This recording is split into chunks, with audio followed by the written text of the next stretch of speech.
안녕하세요 여러분, 반갑습니다. 누구나 이해하시기 쉽게 기업에 대한 정보를 전달드리고 있는 대기업 김아즈 멘토입니다.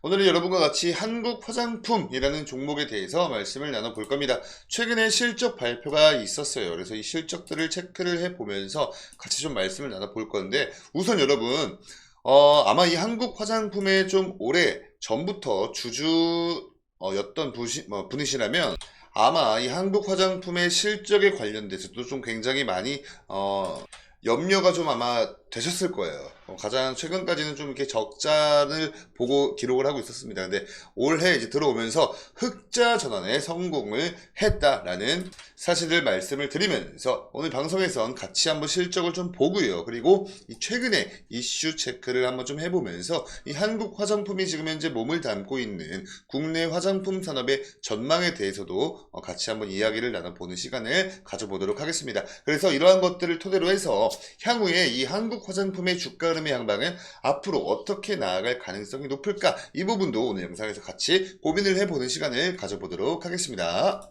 이렇게 실적을 한번 좀 보시면요, 이번 달 초에 2월 7일 날짜로 공시가 올라왔습니다. 이 당일 사업 연도를 하면 여러분 23년도를 이야기를 하고 있는 거예요. 그러니까 이 직전 사업 연도는 당연히 22년도를 이야기를 하는 거겠죠. 자, 우리가 봐야 할 건 이 매출액과 영업이익 그리고 당기순이익 부분이 되겠습니다. 우선 매출액 부분 한번 좀 보시면요, 이 단위가 여러분 1000원이라는 점에서 여기 뒤에 0이 3개가 더 붙어야 되는 거니까 이 직전 사업연도의 매출액은 660억 원이다 라고 우리가 좀 볼 수 있겠고, 23년도 들어와서 매출액은 787억 원 기록을 했다라고 좀 보시면 돼요. 이거를 이 증감 비율로 환산을 했을 땐 19.3% 증가를 했다라는 점입니다. 그리고 영업이익 같은 경우에는 직전 3년도인 22년도 때 거의 적자였습니다.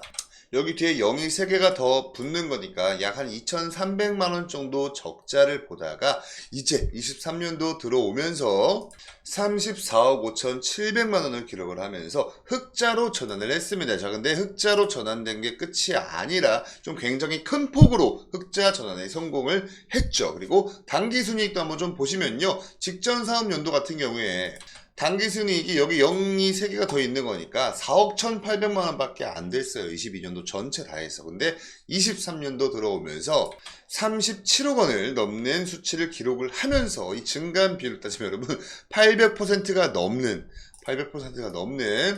상승을 했다, 이렇게 좀 보시면 됩니다. 이 이유도 여기 나와 있어요. 매출액 또는 손익구조 변동 주요 원인에서 종속기업 영업이익 및 세전이익 흑자 전환을 통한 손익구조를 개선을 했다. 자, 이 한국 화장품의 기존 실적을 우리 여러분께서 좀 알고 계시다면 이 부분이 아마 이해가 가실 겁니다. 기존에 이 적자를 보고 있을 때 이 적자의 주요한 원인을 한국 화장품 쪽에서 뭐라고 공시를 했냐면, 이 종속회사 수출 감소와 국내 시장 경쟁 심화에 따른 수익 구조의 약화, 그리고 홈쇼핑 사업 확대에 따른 광고 선전비와 지급 수수료 증가 등이 영업의 부진의 원인이라고 밝혔는데, 여기서 말한 맨 처음 말했던 종속회사 수출 감소 부분이 있죠. 여기서 이게 해결이 됐다는 거예요. 영업이익 및 세전이익 흑자 전환을 통한 손익구조 개선을 했다니까 종속기업의 손익구조 개선을 했다. 이렇게 체크를 하시면 좋을 것 같습니다. 자, 그래서 요건요, 기존의 우리 한국 화장품의 기존 실적이에요. 그래서 이렇게 좀 실적이 좋지 못했을 때, 적자였을 때, 제가 방금 언급을 드렸던 그러한 이유들 때문에 이렇게 좀 적자를 보고 있었다, 이렇게 좀 보시면 되고, 그래도 23년 들어와서 1분기, 2분기, 3분기, 그리고 4분기 실적까지도 계속해서 흑자를 유지를 해주고 있었다, 이렇게 좀 보시면 됩니다.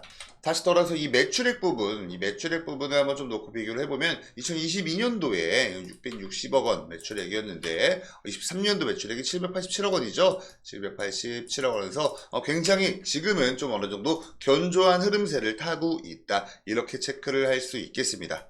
다음으로 보실 건 이 화장품 산업의 좀 전반적인 상황에 대해서 우리가 좀 알아볼 필요가 있을 것 같아요. 화장품 산업이 2년 만에 중소기업 수출 품목 1위로 복귀를 했다는 내용입니다. 올해 들어와서 1월 31일자로 올라온 이슈였어요. 역대 최대 실적도 기록을 했다라고 합니다. 자, 이 중기 이 부분을 보시면요, 총 수출 10대 품목과 중기 수출 10대 품목을 놓고 비교를 하는 겁니다. 이 총 수출 10대 품목 안에 원래는 화장품이 없었어요. 그죠? 없었는데 이 중기 수출의 화장품이 떡하니 1위로 올라오면서 거의 54억 달러 정도를 기록을 했다라는 내용이죠. 자, 여기 내용이 좀 많아서 여러분들 제가 좀 오늘 영상에서 이걸 하나하나 뜯어서 다 설명까지는 좀 못 드리고, 자, 이 부분 한번 보겠습니다. 온라인 수출 상위 5대 품목에 여기 화장품이 떡하니 이름을 올려놓고 있고요. 그리고 온라인 수출 상위 5대 국가 보시면 미국과 일본 시장이 굉장히 커지고 있다, 이렇게 좀 보시면 되고, 키르기스스탄과 싱가포르 등에도 계속해서 상승세다. 이 중국이 원래는 1등이었어요. 근데 중국이 많이 좀 덩치가 줄어들었다, 이 부분을 좀 보시면 됩니다. 요거 보시면 아마 한눈에 좀 비교가 쉬우실 거예요.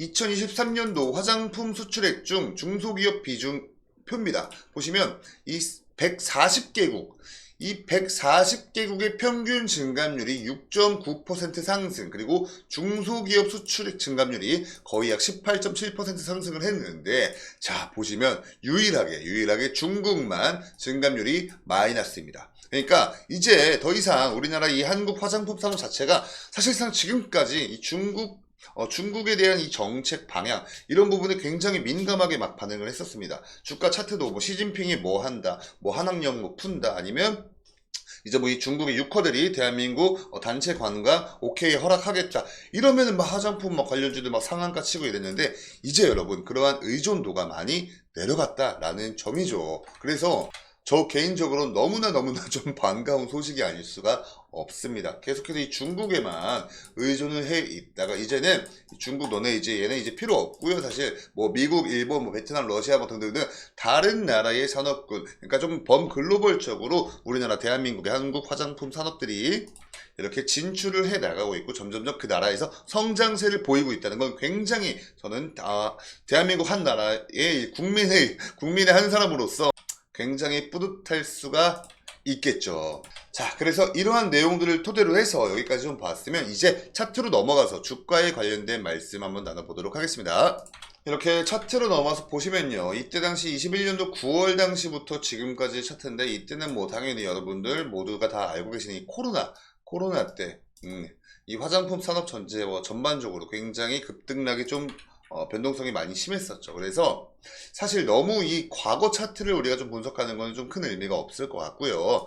이때 당시 23년도 들어와서 23년 여름쯤이었습니다. 이때 당시 굉장히 막 상한가도 치면서 엄청난 수급이 들어왔죠. 이때 수급이 지금 거의 여기 다 몰려 있었습니다.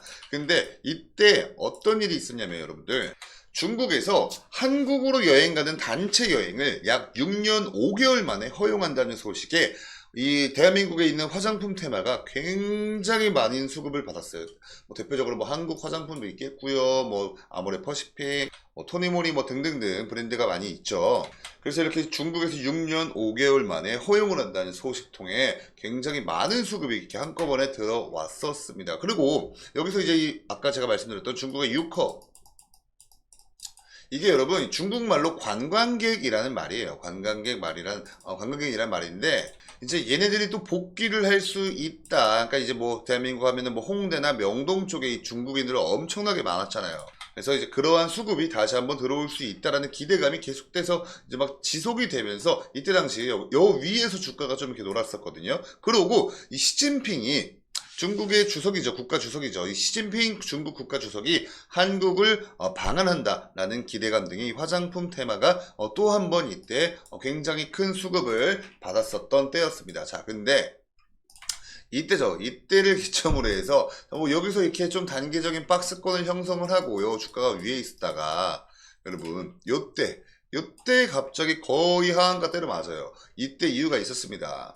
이 한국 화장품이 종속 회사인 더샘 인터내셔널의 약 80%에 가까운 비율의 감자를 결정을 하면서 이때부터 좀 급락을 받았죠. 그리고 이때를 기점으로 해서 241선, 이 검은 색깔 라인이 241선입니다. 이때를 기점으로 241선이 이탈을 하고 지금까지도 이렇게 이 박스권 안에서만 약한 상승 하락만 반복을 해주면서 횡보를 해주고 있어요. 그래서 이 기간 동안 거의 큼직하게 2번 정도는 이 박스권 상단부 돌파 시도가 나왔는데 저항에 밀렸죠. 저항에 밀려서 돌파까지 나오지 못했습니다. 자, 근데 그래도요, 이렇기 때문에 지금 현재는 이 저항 라인 자체는 굉장히 명확해요. 이 241선 근처가 또 이 박스권 상단부 근처가 거의 좀 명확해 보이는 저항 라인으로 우리가 좀 확인이 되는데, 요거를 여러분 이렇게 좀 가격적인 측면에서 말씀드리면요, 약 7,700원 요쪽 부근입니다. 이 7,700원 근처에서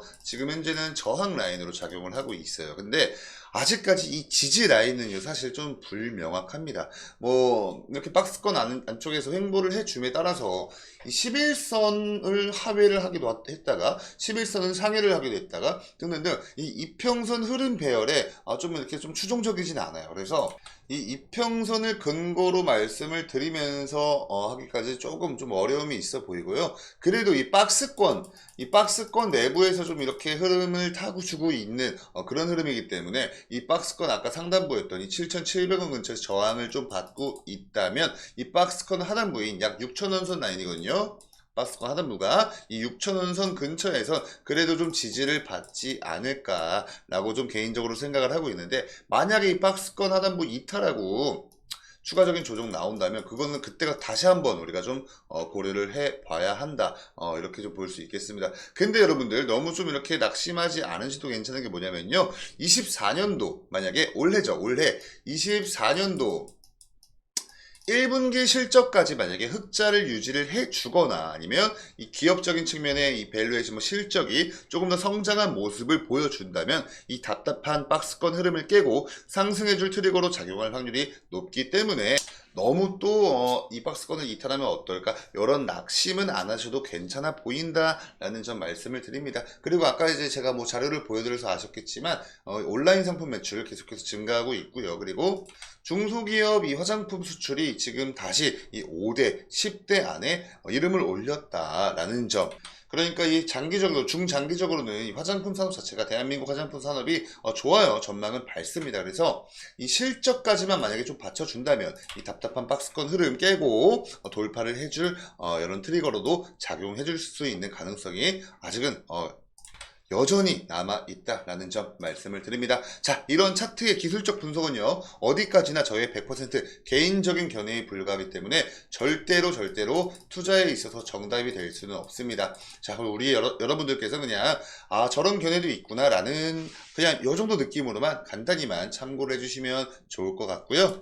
오늘 영상의 내용이 우리 여러분 조금이나마 도움되셨다면 영상의 좋아요 버튼 그리고 구독 버튼 한 번씩만 부탁드리도록 할게요. 저는 영상에서 실적 관련된 체크를 해봤고요. 그리고 과거 실적은 왜 이렇게 적자를 기록했었는지 이 부분도 좀 알아봤고, 그리고 더 나아가서 이 화장품 산업에 대해서 좀 말씀을 나눠보고, 이런 것들 토대로 해서 이 주가에 관련된 앞으로의 향방은 어떻게 갈 가능성이 높을까, 이 부분도 같이 말씀을 나눠보았습니다. 그러니까 오늘 영상이 조금이나마 도움되셨다면 구독과 좋아요 한 번씩 꼭 부탁드리고요. 저는 뭐 추가적인 이슈나 정보들이 또 나온다면 제가 또 이렇게 취합을 해서 여러분께 브리핑을 드리도록 하고요. 지금까지 한국 화장품에 대해서 말씀 나눠보았습니다. 지금까지 여러분들 시청해주셔서 너무나 감사드리고, 저는 그럼 다음 영상으로 인사드리도록 하겠습니다. 감사합니다.